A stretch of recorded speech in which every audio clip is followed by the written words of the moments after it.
for Mum, one for Dad, one for the country. And there has never been a more exciting time to be in Australia. Dead, buried, cremated. Australia's basically done for. We'll just end up being a third-rate economy. You know, a banana republic. Just follow the money. G'day and welcome to the summer special season of Follow the Money. I'm Ebony Bennett, Deputy Director at the Australia Institute. If you're taking a break this summer but you're still craving a political fix, we are here to help, giving you the best of from the Australia Institute's popular Politics in the Pub live sessions. If the audio doesn't sound as good as usual, well, it's because we recorded this live in a pub. 2016 saw big highs and lows for Labor Senator Sam Dastyari. You will probably all remember that he stepped down from the shadow front bench earlier this year and that he invited Pauline Hanson out for a halal snack pack on election night.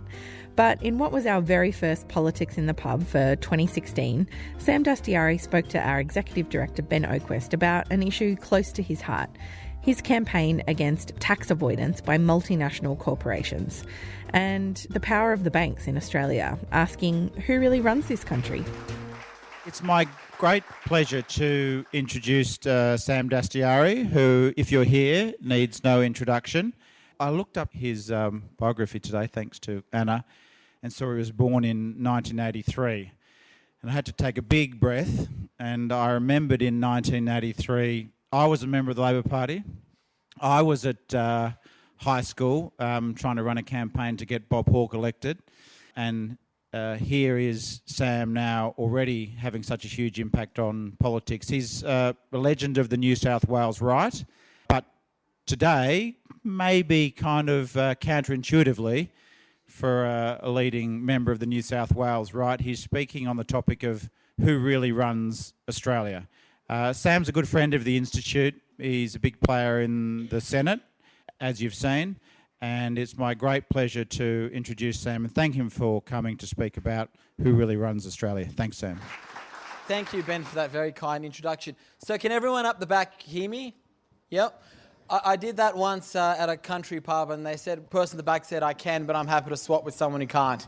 So, I wanted to put a slightly different perspective on what's really gone on in Australian politics, because I think there's something fundamentally wrong and rotten with the entire system, almost regardless of where your political persuasions will sit. So let's just park everyone's politics for a moment, whether you're pro-Labor or Green or Liberal or minor party or whatever, and just have a broader discussion about where power lies and why power lies where power lies.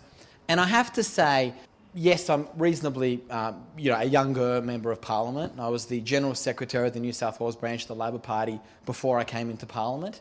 I was born in a small town in northern Iran. I came to Australia as a 5-year-old during the Iran-Iraq War. That's kind of my story.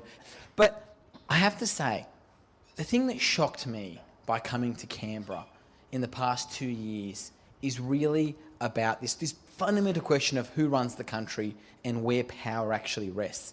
Because look, I didn't come to this place as some kind of, wild-eyed, kind of blind, naive, kind of local community activist who suddenly, through some miracle chance, got elected to Parliament on some fluke swing in some seat because of some community effort. You will not find somebody who came more from the ALP machine than me. Like, I am a product of the machine like you would not believe, right? I joined the Labor Party when I was 16. I took over my first branches by the time I was 17. I got called into the ALP head office when I was still in my school uniform at 17 to be told that, my career was over because I'd taken over the whole northern part of Sydney and this. And by 18, they were using my delegates at votes at conference, right? So I didn't want to pretend, I've come to this as some kind of naive. And this is what has shocked me so much about what's so rotten about it, is perhaps I thought I understood power and I thought I understood the brutality of politics simply by my time in the New South Wales Labor Party and my time in the New South Wales Labor machine. Again, New South Wales Labor Party, I was there when the whole place completely collapsed on itself. I was there throughout the kind of Gillard-Rudd period. And none of that braced me for an understanding of just how concentrated, brutal and aggressive a handful of businesses operate and the real corporate power where it actually rests in this country. And that's the bit that's actually blown me away in the past couple of years. And again, I didn't think I came to it from a kind of naive kind of position. Look, here's the big question. There's something fundamentally wrong at the heart of the Australian condition. We're getting healthier. We're getting wealthier on an aggregate kind of level. We're living for longer. Every socio-economic indicator says things are getting better and better and better. Yet, there's this huge, deep unease at the heart. People are feeling like they're under an incredible amount of pressure. They're under time pressure. They're under social pressure. They're under economic pressure. And there's this incredible growing inequality. You know what I mean? There is something fundamentally wrong with a country where the top 7 Australians, 7 people, have more wealth than the bottom 20%. 4.6 million people at the bottom are worth the same as the 7 richest Australians. Where in the past 40 years, 10%, the top 10% have seen their wages grow in real terms by $47,000, when the bottom 10% have seen them grow by $7,000. There is something fundamentally wrong at the heart of this. And the question that I've been kind of asking is, how is it that our policy settings can be so wrong? How is it that our policy agenda can be so kind of off-putting? And how is it that you can have these kinds of decisions constantly being made that really at the end of the day have only served a very small elite minority of people over a long period of time? And the reality is this, right? Doesn't matter how you want to break this down. There are 10 companies that really wield the most incredible amount of power in Australia. 10 companies. 4 banks, right? And we all know who they are. The Commonwealth Bank, the NAB, Westpac, ANZ. 3 big mining companies in Rio, in BHP and in Fortescue. You've got your 2 big kind of grocery chains, and you've got your big telco, which is Telstra. 10 companies. And it really doesn't matter how you kind of want to break this up, right? If you want to do it in terms of employees, the 4 banks have 170,000 people they employ. The 2 grocery chains do 400,000. The 3 miners do 145,000. The telco, Telstra, does about 40,000. If you want to do it in taxes paid, the banks pay about 10 billion in tax. The miners pay about 7.5 billion in income tax, plus they pay royalties to states. Again, that's a whole other issue. The grocery chains pay about 2 billion and Telstra pays about 2 billion, which will vary from year to year. But what you have is this unprecedented concentration of corporate influence. And what's not unprecedented isn't there's a handful of companies that are powerful or that are big. That happens. It happens especially in an economy kind of the size of Australia, but also the nature of Australia. What's happened now is the entire political debate has become so dominated by the interests that they're pushing and the agenda that they're pushing. And you end up with this complete crowding out of a proper political discourse in this country because there is one sectional interest that is so much louder than every other voice out there that's combined. What I mean is this. There is nothing wrong with successful businesses. There's nothing wrong necessarily with big businesses, provided there's adequate levels of competition and you've got proper regulators. Nothing wrong with that. We want successful Australian businesses. We want them to do well. We also want them to pay their taxes, which is a different matter. But all of these are good things. The problem has become when their lobbying effort and their power within our system and our structure is so strong and so complete that everyone else is being crowded out. So I just want to run through a couple of kind of debates, and I want to give you an example. Right? You look at a situation with the 4 big banks. You cannot walk through Parliament and not fall over the lobbyists that the banks have employed. Right? You can't. They are everywhere. Right? And you have a situation where, when the banks are in trouble, let's be clear about this. right? They were the first people during the GFC asking to have their bailouts, right? And what they got in the Australian context was the deposit guarantees. Now, we believe we guaranteed somewhere between $600 to $700 billion worth of deposits. We say we believe because we're actually not sure. It was such a big number and it was done so quickly. We're even unclear on exactly what it was, right? But when you have a situation like when someone like David Murray is the former CEO of the Commonwealth Bank who just did the review. This isn't some Bernie Sanders, Elizabeth Warren, anti-bank kind of crusader. I mean, this is from the inside. Comes out and says something which is eminently reasonable and says this: if the banks are too big to fail, then what can we do to make them more infallible? More fallible. Oh, sorry, you're correct. What we should do is turn around and give them greater capital place on them greater capital requirements. The fight back, the pushback, when we turn around and we go, hang on, look at how you've actually treated victims of financial misconduct. You know, look what happened with Commonwealth Bank. What happened prior to the FOFA legislation, the Future Financial Advice. Incredible, criminal activity, a complete and utter rort of behaviour that was happening at a systemic level.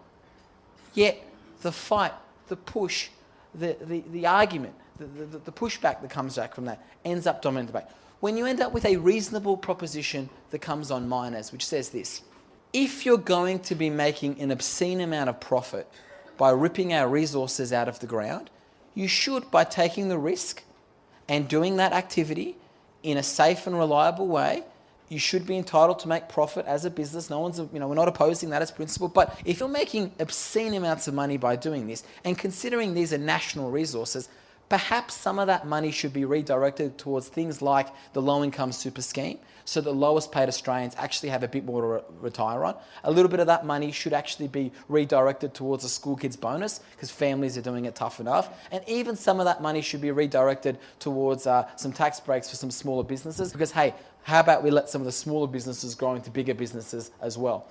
You have the mother of all campaigns being run by the mining lobby. And I just want to give you some figures. The year before the mining tax was introduced, the mining company's advertising spend was $68,000. For the 3 years, which was the duration of that kind of mining campaign fight, they spent somewhere close to $37 million in advertising. Then they went back to spending $50,000. Why? Because $40 million in advertising to fight a government is a lot cheaper than actually paying a tax. And that was the cost-benefit analysis that was done. I can go on about the grocery chains and the fights that they constantly have with the ACCC and the work the ACCC does. I can talk about Telstra and the position and how they fought tooth and nail about different parts of NBN Co to make sure that they end up with the most profitable part. But fundamentally, this is the problem. The problem is that you have a handful of incredibly loud voices that are the loudest voices in the room.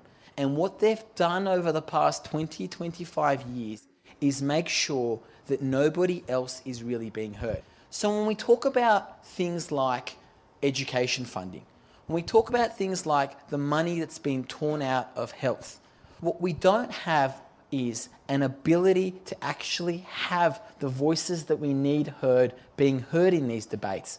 Because when the power is so concentrated, when influence is so concentrated, when the voices are so concentrated in a handful of incredibly powerful lobbyists, what ends up happening is that no one else ends up getting heard in that debate.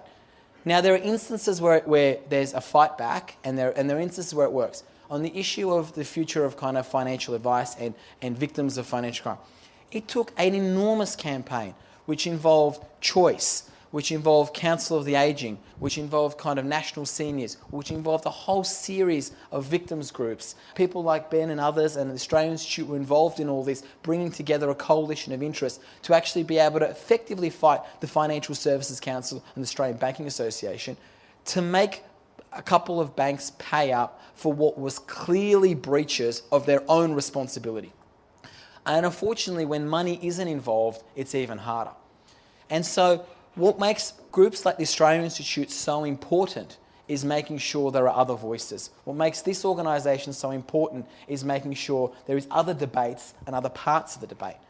Now, that's where I think we've been up until now I think things are changing, and I think things are going to change. There is an anger out there. There is a frustration.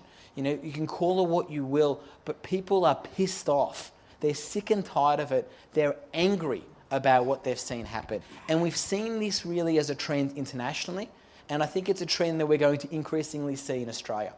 How it manifests itself is different in different places. But of course there's a common thread between what happens with Donald Trump or Bernie Sanders or Jeremy Corbyn or even Le Pen in France, right? What the common thread is a sense of frustration and anger when people go, enough is enough. That there is a system here that we feel excluded from, that we feel like we have no more power in our show anymore, and that we actually want to have a say and need to have a say. And I think that's going to drive a massive change in the next couple of years in Australian politics. And I think what it's going to mean for politicians, which I care about more than you guys care about, but I think what it means for politicians is either you understand the system has to change, is going to change, needs to change, and will change, and you try and change the system to achieve those social and other objectives that you believe in, or you end up just getting washed out with the tide. Wow, what a expose in the full court press on corporate power in Australia. What happened to the leading figure of the New South Wales right, the machine man who was after power for power's sake, that turned him into somebody who can give one of the best exposés and explanations of corporate power in Australia that looks like a kind of Marxist critique of Australian society? Well, I mean, it's fair to say that during my time as the party secretary in New South Wales, there was often the Stalinist reference. So we'll park that for a moment. But I've got to say, it just blew me away about just how kind of centralised it was. And it was this, really, the bit that actually got me angry was the banks. Right? Like, the banks really got me angry, right? Because, let's cut the bullshit, right? We give the banks an implicit subsidy, right? We protect the banks like you would not believe. We have a system designed to ensure that they cannot fail. You know, the four pillars, the banking system, the structures that we have, you know, people like Richard are experts in this, they can talk about this a lot better than I could. But effectively, there is an implicit subsidy there to protect them. And the system and the show and the Australian public have been so good to Australian banks, have been so protective of Australian banks, have effectively rigged the system to make sure they're profitable, to make sure they're wealthy, to make sure they're successful. And in some part, you know, you can argue that's a good thing. 25 or so years of now uninterrupted economic growth is in part because we have an incredibly efficient and successful banking sector, right? But you'd think that with that would come a certain sense of corporate responsibility, that with that would come a sense of responsibility that, hang on, that because of this implicit subsidy, because the system has been so good to us, even if you're going to argue solely for the base of shareholder value, you could argue quite successfully that, hey, if this system has been so good to you, the best way to protect the system is to do the right thing by the system. And that's the best way to do the right thing by your shareholders as your own fiduciary duty. You can argue that. Yet, when you saw the way that they hid, they lied, they spun, especially, I mean, with what happened with CBA, over what is really pissing amounts of money by the size of a bank, simply as the principle of we should never have to pay. Look, you can't sit with these people and not get moved. That's been episode 15 of Follow the Money, brought to you by the Australia Institute. A very big thank you to Senator Sam Dastyari. We've got a link to our campaign against corporate tax avoidance in the podcast show notes on our website at tai.org.au/podcasts, where you can also find links to previous episodes of Follow the Money. You can subscribe to this podcast on iTunes or wherever you listen to podcasts. And if you enjoyed it, please do share it with your friends and leave a rating on iTunes. It really helps other people to find the podcast. If you live in Canberra or you're visiting and want to see one of our Politics in the Pub events live, please go to the website tai.org.au and sign up. This episode was produced by Jennifer Macy. Jonathan McFeet from Pulse and Thrum composed our title track, and you can find more of his music at pulseandthrum.com. Thanks for listening.